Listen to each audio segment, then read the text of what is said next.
An all-new live edition of the Carolina Weather Group comes up right now.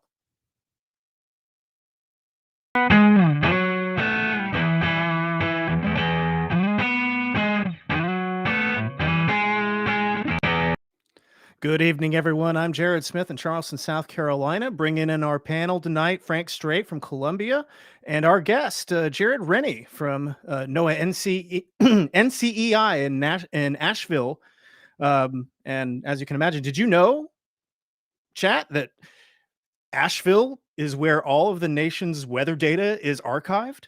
Um, a lot of us found a lot of people who didn't know found that out recently with Hurricane Helene. So we're going to talk to Jared about just how everything's going there, and uh, obviously, the fact that we can get him on stream tonight is a very good sign for a lot of Asheville. Got a lot of reports today from social media saying a lot of people talking about their water coming back. So that's really just wonderful news out there. So. But let's just dive right in. So, Jared, welcome to the show. How are things? Well, thanks for having me. It's great to be on and seeing you guys here. Things are okay. There's definitely different pockets of areas that look pretty good and still some areas that don't look good. So I personally, I'm in a little town just west of Asheville. It's called Candler. A lot of this area got pretty sparred from Helene. A few down trees, a few down wires, a little bit of basement flooding. I actually had some basement flooding, but it really, for a lot of us, we've been super fortunate and kind of docked it up to minor inconveniences compared to other places like Swannanoa and Lake Lure and Chimney Rock. We actually, for the first time, we ventured out to Biltmore Village on Sunday. So was it 3 days ago? I don't know what days are anymore. It's been so long since I've been back in the actual office of NCEI, and there hasn't been school for my wife or kids. So I don't know. I guess it's Wednesday. If someone told me that, I would I would believe that. So but yeah, we were at Biltmore Village a couple days ago, and it was really bizarre how the destruction, and there was a couple, and we went down the River Arts District as well. And I remember specifically two buildings, and I literally did a double take, and I was like, where are those buildings? Like, and not like the building toppled over, or it was like a few feet, like it was just gone, like absolutely gone. One of them was there was a coffee shop right next to the Biltmore entrance. So, a lot of you probably saw the Biltmore entrance gate where you saw the water recede, but you still saw that watermark pretty high up. There was a coffee shop right next to it. And I literally looked and I was like, all I see is a concrete slab. It's completely gone. And so it's been pretty devastating. It is great to hear that water is coming back to the city. I am one of the people that do not have water back just yet, but I am hoping that within the next day or so, it'll come back. And for those that are interested in the city of Asheville, water is coming back, but they have cautioned that it is not drinkable. Even if you boil it for a minute or two, they would caution not to drink it. It's really more for flushing and for other things. So, but obviously listen to what the city of Asheville has to say. But it's been a very interesting few weeks, nonetheless, and we can talk about that more. Yeah, absolutely. And I think, before we get too far into just, kind of what y'all have dealt with at NCEI, trying to get everything back up, because the nation's weather archive, very important, especially for researchers to look at things like Helene. I guess the most important question that we have right now is, given the situation on the ground, how can we help? How can folks help out? They can certainly help in many different ways. I have been super surprised, and I think I said this on the telethon that you all were part of a couple of weeks ago. I had been really amazed at all the helpers that have been out there. And there's somebody on social media, I can't remember who, but they said that there's sort of like formal versions of helpers and there's informal. So, the formal versions are like National Guard, FEMA, state agencies, local agencies trying to help bring in supplies and bring things through helicopters and such. But the informal help has also been amazing. Just people, just handing out water or setting up, little pop-up shops to provide donations. There's a food line just down the road from us here. They just this week opened up sort of like a water station where people can go get laundry, do their laundry and do showers and such. So the help is still needed. There's many different ways to do it. I mean, the Red Cross is a good example. I know, through the telethon, and, for tonight, there's that little, I think up here or somewhere, Mhm. the QR code to donate. That will certainly help. But there's also local places here, including Mana Food Bank. They would be a great example. They provide a lot of food to folks around the area. But we're also, we're just looking for any handyman out there that want to do some work. I actually have a colleague of mine that is from Colorado, and he's literally staying with us for a few weeks to kind of just look for help. So kind of like a little advertisement. If anybody in the Western North Carolina area is looking for help, feel free to send me a message on social media, and we can get you that person. But we're just looking for people that are coming, with chainsaws and food and generators. And, even tonight, it's going to be pretty cold. It's going to be I think we're under a freeze warning. Yeah. Service. And I know some people were bringing blankets and such, because while Duke Energy has said that most people are back on power, not everyone is. So if you don't have power, you don't have heat. So unless you have a different heating source, whether it be propane or, wood fire, it might get a little cold for people tonight. Yeah, absolutely. I know that frost advisory, goes well into the Piedmont. Just one of those nights. We really were hoping would kind of hold off for a couple more weeks, but nature's going to do what nature's going to do. Speaking of the Red Cross, as Jared mentioned, we do have the QR code up in the corner this evening if you want to, make a donation. The weather podcasts have been getting together and continuing to drive donations. We've raised $3,000+ at this point, which is amazing. And the Red Cross passed along an update today. What they've been able to do with those donations. So, for example, 17,000 overnight shelter stays, more than 790,000 meals and snacks, 60,000 relief items like cleaning and hygiene supplies for lots of people. The stuff that we take for granted every day that is not readily available right now. The Red Cross has been able to do that. So lots of emergency response vehicles and everything like that. So your donations are helping. And again, that's just one way to do it.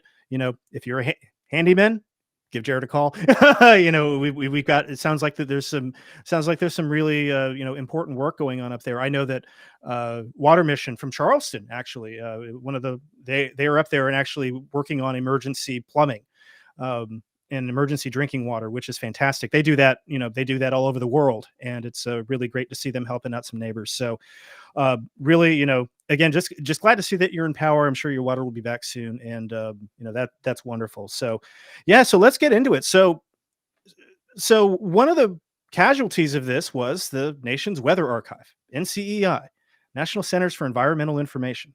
And I had to really retrain myself to not call it NCDC. So I'm proud of myself. But tell us a little bit about. I mean, because you got the caption on the screen: 60 petabytes of weather data in Asheville alone. That's a lot. So tell us what it was like getting everything up and running.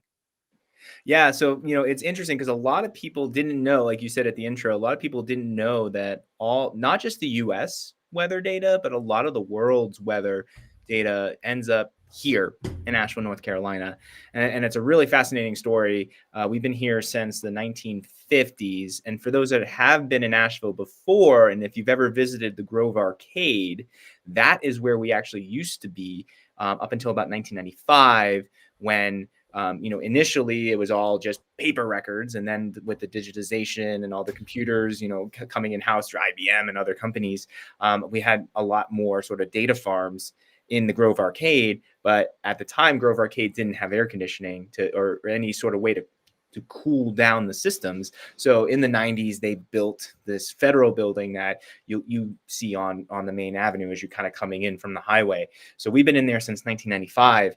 And there's two important floors in that building. And there's a reason why I'm bringing those both up. So most of our building is boring. It's a lot of office cubes and not much going on. But the two floors that are really cool is the third floor, which is they don't even let us in that floor. It's basically just it's a computer farm. It's like an Amazon warehouse of just servers and computer stacks and all the cool stuff that IT people would nerd out and geek out on, because, and even you said 60 petabytes, and I'm pretty sure like with every day that number gets outdated, because it's essentially because of all the satellites that get launched, like the GOES satellites that there was one that just recently launched with GOES 19 with higher resolution data. We get like 30-second images instead of 1 minute images. All that stuff gets archived in our building, and we also pull in all this reanalysis data and this polar orbiting satellites, and even still the in situ observations like cocoa rods and all the rain gauges, river gauges. So basically, I don't have the graph, but like the amount of data that gets ingested is like exponential. So that's our third floor, but the basement, in my view, is the cooler part of the building, because that's where we keep all the paper records. And it literally, I'm going to date myself, but if you've ever seen the last scene in Indiana Jones, Raiders of the Lost Ark, where they say there's top men working on stuff when they're putting the ark away, that like last shot of the movie like almost looks exactly what our basement looks like, because it's just row after row after row and box after box after box of all these paper records, and some are of historical importance. And like U.S. observations from the Civil War, Revolutionary days. We have the first observation that was made on the South Pole. We kind of keep those records for historical purposes. But we also get a lot of international data from other countries that may not have the efforts to store it and also to digitize it. So we have the ability to store it in that building. It's sort of climate controlled to handle the paper records and the and we have efforts through our university partners to kind of digitize a lot of that data. So we've got, again, the third floor is like the digital floor, and the basement is the analog floor. So now Helene. So when Helene had happened, first off, there was not much that I knew, because a lot of us, not only did we not have power, did we not have cell service, we didn't have water, we had none of it. So I had no idea what the status was. I basically just said, like, I'm not coming in Thursday or Friday. We'll just deal with it after it happens. And it wasn't until even over the weekend, I actually ended up taking a trip down to Greenville, South Carolina, to just see if I could get cell reception. And Greenville was the first time I could get cell reception. And that was the time where we saw all the devastation. And I was like, oh, this is really not good. So I figured, weren't going to be able to go in. So on Monday morning, I checked. So a lot of the public libraries had Wi-Fi. So we went and we got status updates that said, like, don't come to the building. There's no status right now. We'll give you daily updates, and we'll kind of figure it out on a day-by-day basis. And I don't remember what day it was, because again, I don't know what time it is anymore. The one time I did venture downtown to just kind of see what things looked like, and I noticed that there was a fire truck next to the federal building with it was a ladder truck, and there were people on the roof. And I was like, that's interesting. I don't know why that's the case.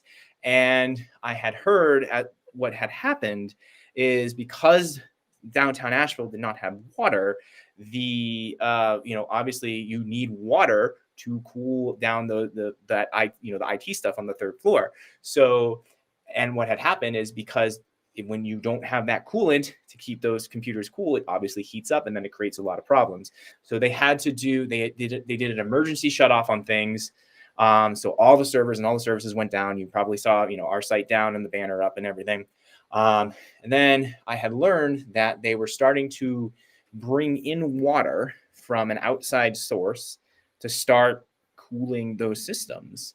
And it really wasn't until about, I would say, last week, in which they were telling us that services were starting to come back up. And it was just kind of coming up slowly, surely, and that's, I do have to give props. Again, I'm not an IT professional, but I have to give props. We have a whole division within NCEI that's related to IT. They worked their absolute butts off to get everything back online. And some of them had to go into the building. Some of them did a lot of stuff remotely. They did a really amazing job, in my mind, to get this pretty much back up in something like a week or two. Now, obviously, ideally, it wasn't going to be that long. But again, we had no water. So we had to work with what we had.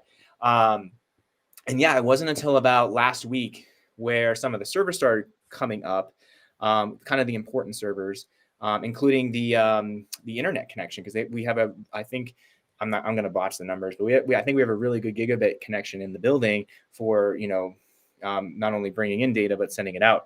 And I think we started even this week, started just slowly bringing stuff back on, because when it comes to the data that we provide, there's lots of servers that are part of it. And in some cases, there are data sets in our building in which, like, the one data set is reliant upon another data set being completed. So, like, for example, we have like a global database of daily data that goes back to like the 1800s.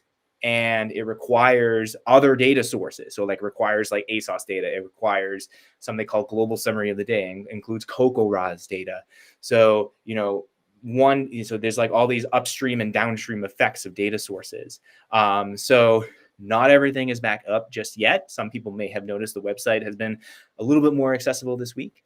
But, within the next few days, things will start coming back. We did hear that, we talk about water. Water is slowly coming back to everybody. I believe the building is getting water, but not 100% sure about, the status of us going back and such. But we're just kind of taking it day by day. And, hopefully we'll be back up and running. Yeah, I mean, honestly, I think it's remarkable that you were able to get something up and running in a week or two after all of that. I mean, hats off. I mean, it's a long time to be down, but that's really impressive. I don't know about you, but that's just really Yeah, it's impressive. a Herculean effort by the IT team there. It's a good thing they were able to do it. The main problem, I guess, for you, Jared, is that you just had a lack of power and probably no running water in the building, which I guess you have a liquid cooling system for a lot of the equipment there. But flooding wasn't an issue in the downtown Asheville, where NCEI is located on Patton Avenue. That's a good 70 or 80 feet above the French Broad River. So you didn't flood there, but you had every other problem you could have. Yeah, that's true. Yeah, they did tell us that I didn't mention this. So, like, that basement is the paper archives, and my understanding is that that's totally fine, untouched by water. And yeah, like you said, it is the building itself is a lot higher than the French Broad. And I remember when I was driving around, yeah, there weren't any flooding issues there. There were some power outages, but yeah, and then yeah, I think the first place was going down, even crossing the bridge, which is the Captain Jeff Bowen Bridge. That's pretty high up. It really was going down into the River Arch District. And I remember standing on the Haywood Road, which is it's kind of near the New Belgium Brewery. And that we stood over that, and that was kind of scary because that water was really close. And you could and then it, like, with each day it slowly receded. And then, yeah, once the rivers receded, it was super devastating. Yeah. So you had the power outages. What other significant issues did you have that people might not really think of off the top of their head? I will say the first 6 days were the most interesting for us. Now, again, a lot of the things that I had to deal with were minor inconveniences. I know there was a lot of people that, unfortunately, there are different stories. People's homes washed away, people that were missing, people that have perished, unfortunately. And I know, fellow colleague Evan Fisher, he was over in the Black Mountain area and was out of power for a few days. Glad that he's okay. But so everybody has kind of a different story. For us, it was the first few days was kind of like a scavenger hunt. And what did we need? So when I initially saw the forecast from the Greer Weather Service office, and by the way, I said this at the telephone, and I want to reiterate this again. The folks that worked at this event, the Weather Service offices, so mostly the Greer office in South Carolina, and I know there was also Morristown that does one county in North Carolina and parts of Tennessee. They did a fantastic job with this forecast, in my opinion, because again, there was two different things that were happening. There was that predecessor rainfall event first, and then which we got like 6 to 8 inches, which is bad enough. That will make basements flood. And then you had Helene, which was like another 6 to 8 inches on top of the winds that we got. I think in Asheville it was only about like 40 or 50 miles per hour. But when I saw the forecast, I went, "Oh boy, this is not great." And what was in my head was the 2004 event. Now, I was not here in 2004, but I knew of it, where you had 3 systems. So Jean, Francis, and Ivan come through, and they all they weaken as they hit the come inland, but they brought a lot of rain to our area, and there was a lot of flooding. I think one of the highest river crests then was about 20 feet at one of the river gauges in Fletcher, and this time around it beat the record by like 10 feet. It was like 30 feet. It was insane, like how much it beat the record by. So anyways, when I saw the forecast, I got worried. Now, I am a Boy Scout. I'm an Eagle Scout, so I try to be prepared. Boy Scouts model, the motto of the Boy Scouts. And so I tried to get as much stuff as I could. So I went, and sometimes I panic buy, so made sure you had water, made sure you had batteries, made sure you had non-perishable foods and things like that. So I thought I was prepared. And then when we found out that we lost power and such, I was like, we need more stuff, because we don't know how long we're going to have power for, or no power for. We had no idea how long we were going to have no water for. So it was a lot of, every day it was literally like, it was kind of like a video game with, an objective. Like, what is your objective? What is your mission today? And I know the first day was basically just finding gas and cash, because those were things that we had some gas and had some cash, but we had thought this could be like weeks before we got power, or weeks before we got water. So, and I had said we went down to Greenville, South Carolina, and I was kind of ignorant a little bit. I was like, oh, Greenville is a much bigger city, bigger infrastructure, millions of people live there. You got Spartanburg, you got that whole metro area. We have an 8-year-old. So like, oh, there's a bunch of parks. We could just have the kid run around while we go get stuff. So we drove down to Greenville, and we actually saw on US 25 going down the mountain. We saw a bunch of down trees and like 1-lane roads. And I was like, oh, this can't be good. We're like down the mountain. There's issues. So we get to Greenville, and this is like the Saturday after. So this has to be like, I don't know, the 28th or 29th of September. And we saw it was crazy in Greenville. So it was, long lines for gas, long lines for cash, a lot of stores were cash only. And I said, oh boy, we'll have to go up I-85 and just see, what's the first town that we hit that is going to not have this problem. And so we did that. So we found 85 in Spartanburg and just went up I-85 and like, what's the first town where there's not long lines for anything? And the first town we hit that was quote unquote normal was Charlotte. So we actually went all the way to Charlotte just to get cash and gas. And even then it was busy, because people in Charlotte were still out of power. Now it was a little pockets here and there, but there weren't crazy long lines. So, we got everything we needed, and then we ventured back to Asheville, and we went back a different way. We went, I'm kind of a geography nerd. I think a lot of us are. So I went US 74, which goes through Shelby, and like Kings Mountain. And we saw that Shelby and Kings Mountain also had long lines for stuff. So we were like, okay, Charlotte's our base point. Like, this is like, if we have to go back out, like we got to go to Charlotte. Now, luckily I have a hybrid car, so I was able, have the gas needed to do this. But then with every day, it was like, the next day it was like, okay, we need to find water, not only drinking water, but, water for flushing. So it was going out to West Asheville and seeing if there was like a service that was giving away water, and there was a line for it, and they were taking cash. So I literally like was driving, and I see it. And I was like, oh, I got to jump out. I jumped out of the car, and my wife took the wheel. And, so, and then the next day was like, okay, we don't have enough food. So we have to go, get more non-perishable stuff. And so like every day was an adventure. And that was like the first week. And then after the first week, then we started getting Wi-Fi and cell service back here at our house in Candler. And then I felt for me, it was interesting because I needed to get distracted by things. So I was like, as soon as the weekend was over, this is now going to like last week, I was like, I got to go back to work just because, well, one, I got to be somewhat distracted from everything that was happening.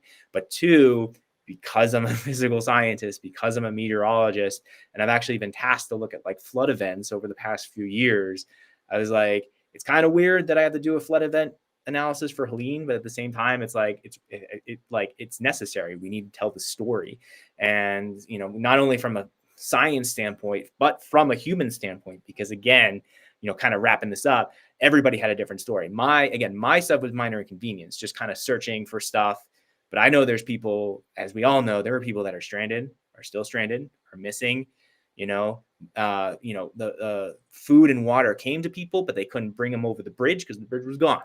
So everybody had a different story, and we've been super, super fortunate. Yeah, I had colleagues in Greenville and Spartanburg there who were out of power for a week and a half. So, I mean, it's not surprising that Charlotte ended up being the place that ended up working out. Yeah, I figured that's where you were going when you said that, because I have family that lives in Western North Carolina. Thankfully, they're kind of right on the edge of where the real disaster is up there. They live in Polk County. And then I have my son lives in Gaffney, and from what I heard from them, that 2 days after the storm, you had to go all the way to Charlotte, where you could find the supplies you need and not have to spend hours in line to get them. Yeah, and then it was even nerve-wracking after too, because we ended up having cash, so we were like, okay, we have means of getting stuff, but at some point I was like, well, we might have to go back to Charlotte. But then I started getting worried, because then there was the story about the port strike. And that was just kind of a weird consequence of that, now everybody's panic buying stuff. And, whenever there's a gas shortage or shortages, people go and panic buy.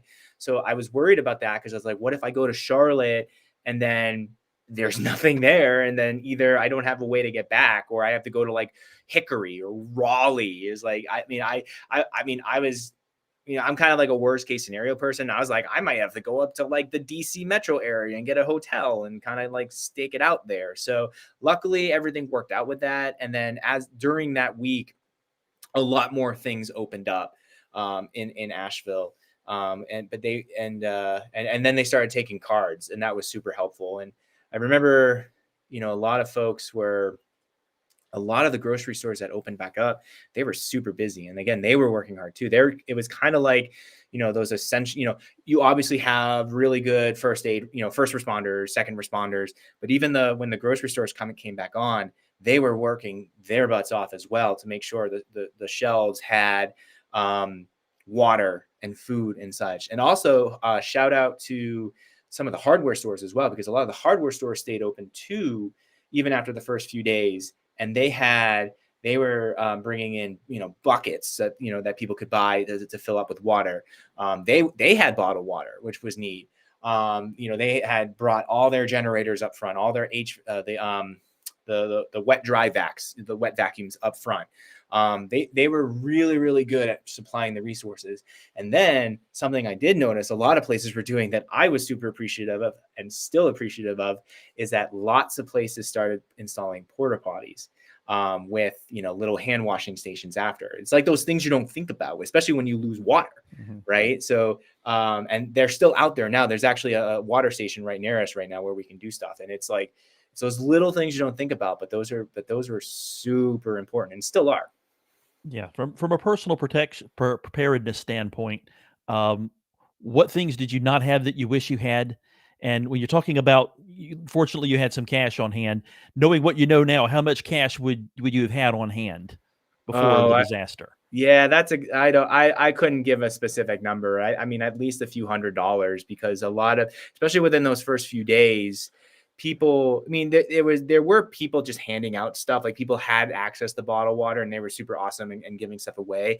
But there were places that were like, look, we're still a business and we're trying to make, still trying to, do our thing. So they were cash only. And there were some places that did some suspicious price gouging. So we tried to stay away from that.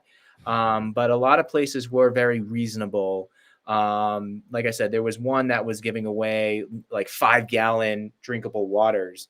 And, those were like, I don't know, like $7 or something. And that was just easy to like, hey, I'll take 2 and, keep the 20, just a little, an extra tip or something. But that's the thing. And this is important. I will say the disaster preparedness kits that you hear about from like FEMA or the NC emergency management, they have usually those checklists. Make sure you have those things on the checklist, because that includes things like cash and batteries and a NOAA weather radio and 3 to 4 days of non-perishable foods. We had a good chunk, most of that, but then like the cash thing we didn't have, or gas, we didn't have enough gas. So I would look at that list from like NC emergency management and make sure you've got that stuff, especially a few days before an event.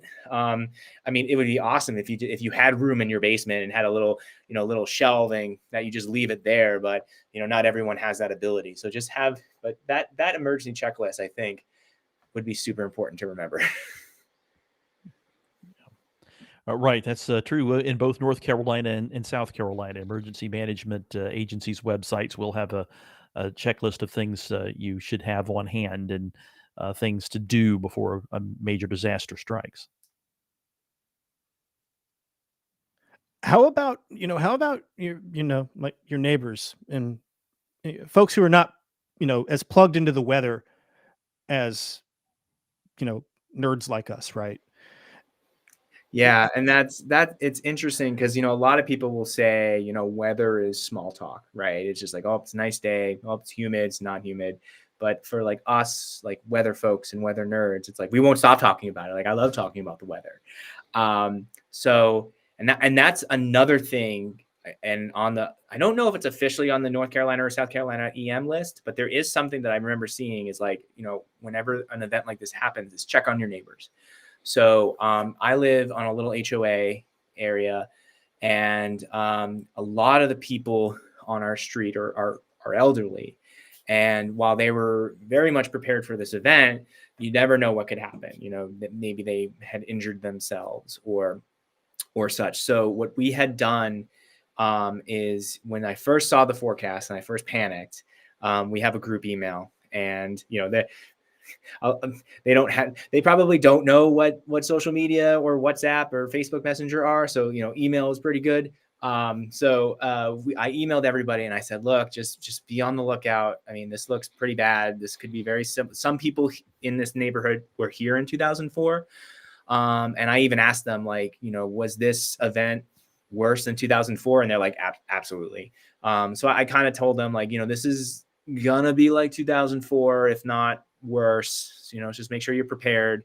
And then after the fact, when we had no power and no service, we had, and even with our 8-year-old, he had a Nintendo, but the Nintendo died. So we had nothing, we had nothing else going on. So we just kind of walked around and checked on our neighbors. Actually, and the neighbors on our street were very fortunate. There was one tree that fell. I heard that happen. It happened, but it was in somebody else, my neighbor's backyard, and it fell on his neighbor's yard, but it only hit the fence. Thankfully, didn't hit the house or anybody. But we checked on them, and they were good. They had also done the same thing we did. We went, driving to Greenville and then eventually going up to Charlotte. So they did the same exact thing we did. But a lot of the elderly folks, we made sure that they were still okay. If they needed anything, we actually had a couple extra buckets of water and bottled water that we gave to them. And then what we noticed is that some families just left. They didn't want to, they weren't sure when water or service was coming back. So they're like, well, we have friends in Travelers Rest, or we have friends in Raleigh. So we're just going there and just, sticking it out for a few days. So there was I would say on our street, about half the folks were here and half the folks weren't. But then everybody started coming back. And again, the biggest issue was water. And so, we've all talked about like ways to get water. We have friends here that have well water that we can go get. Somebody got a 250-gallon trailer, so that offered water for us. So it was pretty nice to see at least our neighbors, be very helpful with that. And then just being neighborly in general. We actually ventured out when we didn't have service. We ventured out to West Asheville a lot because one, there was cell service by the fire station. The fire station was providing a lot of information to people as to like where to find food, where to find water. They were the ones that told me to turn off the breaker for my water heater, which was super helpful. And then behind the fire station was a park, so my 8-year-old could go run. So we were there, and I thought it was very interesting, again, how neighborly everybody was, how helpful everybody was, putting up resources. Like if you need cat medication, like we actually, that was one of our objectives one day, is like we were running out of medication for our cats. And we had to find a specific medication for one of our cats, and somebody offered it up, and that was super, super helpful. And just walking around West Asheville was kind of like, I think somebody said this in a derogatory way, but I'm going to put it in a positive way. Walking around West Asheville was like adult trick-or-treating. And it was like people just handing out stuff and, offering stuff and exchanging stuff. That first week, it was super helpful. It was very helpful that people were doing that and providing resources. And I find that to be it was like that informal type of help. Obviously you're going to get help from, EMs and such, but that informal help I thought was super helpful. And it just made people feel good and very neighborly. And I always go back to that Mr. Rogers quote from, 20 years ago, where he said, in times like this, always look for the helpers. So I've been very appreciative of the helpers, and, we try to find help any way we can. So what is the situation there right now? Things are coming back. Sure, there's still a lot of things that aren't available, though. Tell us what you can do in Asheville now. Suppose you want to go up there and be one of the helpers and visit a restaurant and do some touristy thing. What can you do in Asheville right now? Yeah, that's a good question. Obviously this time of year is the time where, and I would probably one of our busiest times of the year too for the leaf peepers.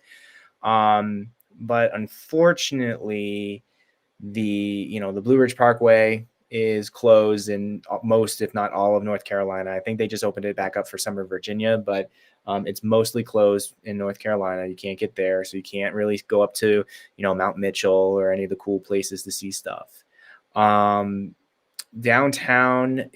they're slowly starting to get water back, but again, it still has sediments in it. So it's not necessarily good for drinking water. So as a result, a lot of restaurants aren't open yet in certain areas. So there are pockets of places, like for example, down south in like the areas of like Arden and Fletcher, they actually have water. So lots of places are opening up there. So a lot of locals have been trying to go there to get dinners and such. But as for the tourist stuff, there's really not a lot going on just yet. I think breweries are starting to open up, wineries are starting to open up, but I think it's a lot of, I think it's still a few weeks away from being, I don't really want to say normal, because I don't know if we're ever going to go back to a normal, which is before Helene, especially in areas like the River Arts District and Biltmore Village and Swananoa. But I think, and I don't think the Biltmore is open. Don't quote me on that. But I don't think we're ready for tourists just yet. We still need a few weeks for that water to come back fully and have it, get the sediment out of it.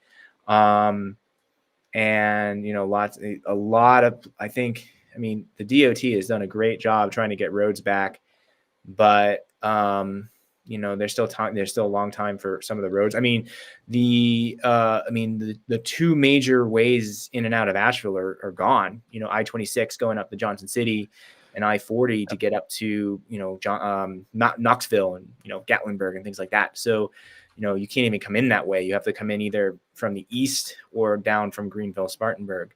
But yeah, I think it takes we need a little more time to get things back up and running, before, you know, we can get tourists. Cause it is hard, you know, because there are people that are still, you know, suffering and dealing with a lot of issues.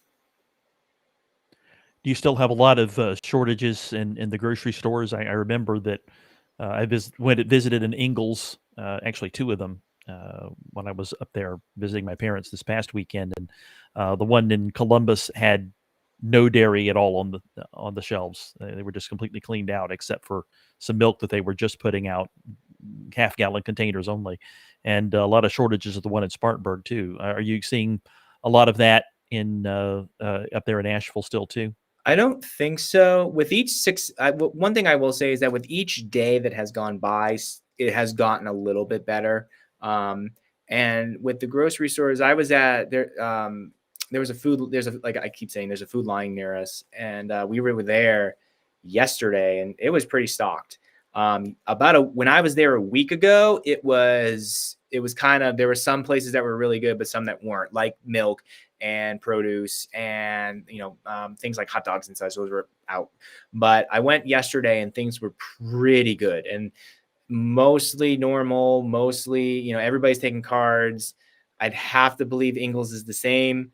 I'd have to believe, I know my wife went to a Trader Joe's. I think that's all good. I'm not seeing, you know, in the beginning, there were lines to get in. There was, you know, they only wanted like 3 or 4 people at a time. But it's pretty much back to where things were. And I would say it's pretty well stocked. Same thing with gas. I got gas today without waiting in line. ATMs are back up for the most part. So, you know, if you have a, you know, bank account, you should be able to get stuff. And then water is, you know, again, you can get, that's the other thing is you can get, you know, you can get bottled water at the store, but there's actually sites still set up by the county. If you actually need potable water, it's kind of like a NASCAR pit where you kind of go up and you say, you know, they go, what do you need? And I need water for my family, or drinking water for my family. And I got 2 Home Depot buckets that need to be filled. They're like, all right, wait right here. And like, there's like 3 people that come up and you kind of almost hear the from the NASCAR stuff, but they like took the water, filled it up with potable water, and gave us a couple boxes of bottled water. So that was pretty cool. So there is all the things that we were looking for the first few weeks, is pretty easily accessible now. I just love the stories of people coming together to help. I think that is, you know, you always look for a silver lining in these things. And this has been a terrible, terrible tragedy for Western North Carolina. But just to hear some of the stories from the ground and how, you know, you basically have, for all intents and purposes, NASCAR pit crews coming with water and things like that. That's really cool. And, you know, and hearing, you know, everybody helping each other, you know, I think that is just, that's just beautiful. And, you know, let's hope it continues. For sure. But yeah, Jared, any final thoughts on, you know, what's next for NCEI? What all do y'all have to do? Yeah, just so I would say, again, my overlords will make the final decision, but I'm really hoping that within the next week or two we'll kind of be back up and running, and you know we'll kind of get back. We'll kind of go back to normal business. There's a lot of backlogs, you know, a lot of data that we ingest. It has to be backlogged and such so we can have that complete record.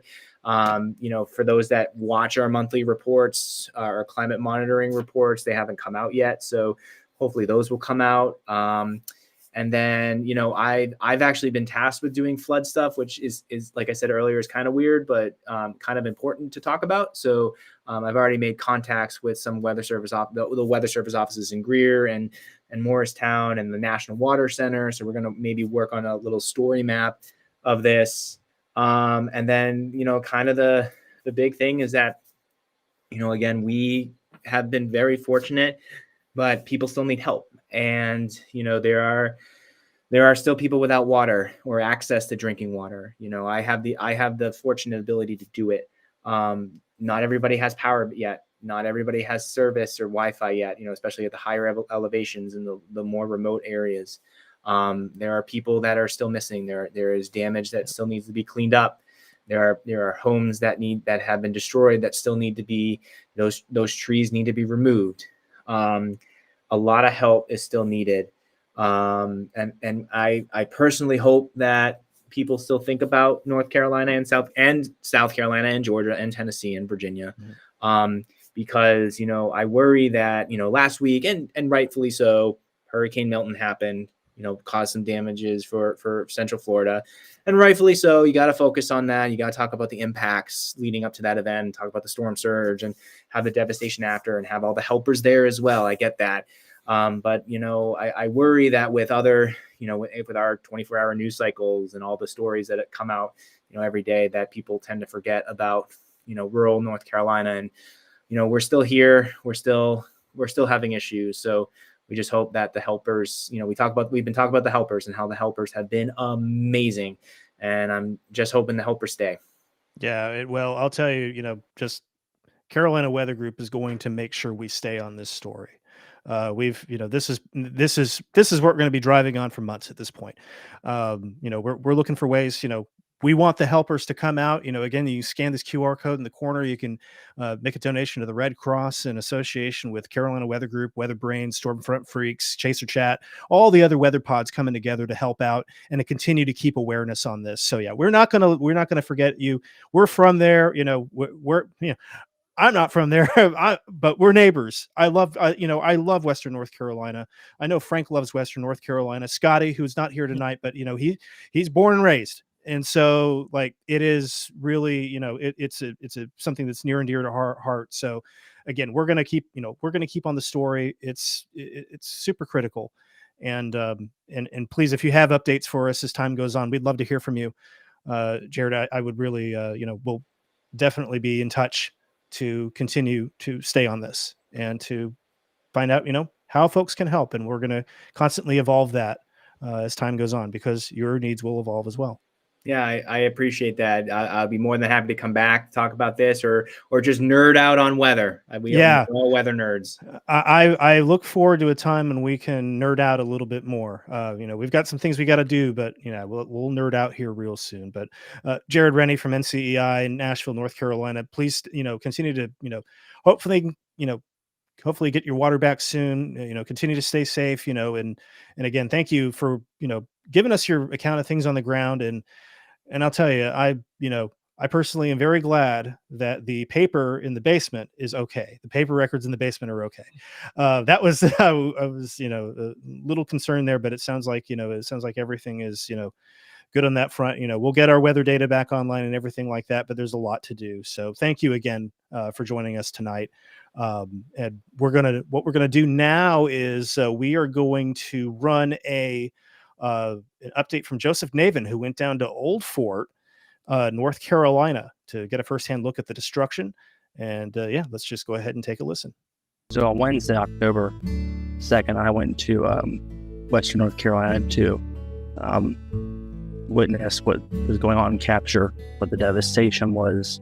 I was really kind of motivated to go down there because I really thought that it's important to have people documenting and photographing the word out of how widespread this disaster is in general, but also just wanting to see firsthand how the severity of the damage, and see maybe just to assist the kind of messaging that's online currently. So on the way into Old Fort, I went through a little bit of the devastation from Merriam area around US 70. And some spot you could not continue on 70. You had to go on 40 to get around to the detour.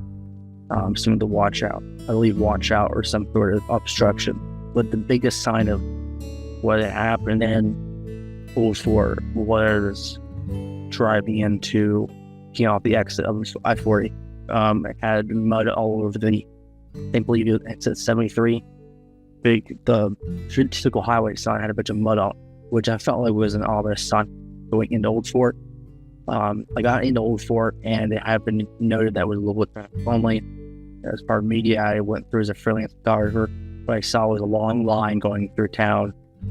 Mill Creek is a creek that goes through town, and it had just overflowed its bank catastrophically during that the flood from Helene. It basically really shocked me as at first was, obviously damage to buildings, but how high the mud must have been after a rain event, because it looked like as if it had snowed, and the snowplow, like we know of, pushes all the snow to the side of the road. But instead of snow, it was mud. And all this mud was piled up on the side of the roads. Near the creek, half the road was gone. On Catawba Avenue near Mill Creek, there was a building just complete roots to the foundation and a drop, basically in the yard. But one of the things that really stuck with me about this whole event was the dust. Basically, mostly what I saw in Old Fort, but it's in other towns too. I know it for a fact. The silt that came down the mountain into the creeks during the storm. The traffic is stirring it up, so it's providing this like gritty feeling in your teeth. If it gets in your mouth, this like gritty dust kind of feeling, and it kind of sort of stuck with me until I got back home to Greensboro. So I think that's another issue I think that's going on right now is a lot of people wearing masks because this air quality around the streets is just so, I would say it's not ideal. That was Joseph Navin with the Carolina Weather Group, who went down to Old Fort, North Carolina, sharing his story. And I'll tell you, it is that was the first time I'd seen that. And it's as we've been discussing, it's a lot that we've had to, that we're going to have to bounce back from here in the Carolinas over the next couple of weeks. So again, thank you to Joseph for that report. And next week on the Carolina Weather Group, what we're going to do, we're going to have Corey Davis from the North Carolina Climate Office. There we go. I can get that word out. He's going to have some data to help us start to understand where Helene lives in the annals of history. Was it a 100-year, a 500-year, a 1,000-year event? What do those things mean, and what does that mean for Helene? In retrospect, we're going to talk all about that here next week on the Carolina Weather Group. So for Frank Strait and our guest Jared Rennie from NCEI in Asheville, North Carolina, I'm Jared Smith in Charleston, South Carolina. Thank you again for watching, and we'll come back next week for another great episode of the Carolina Weather Group.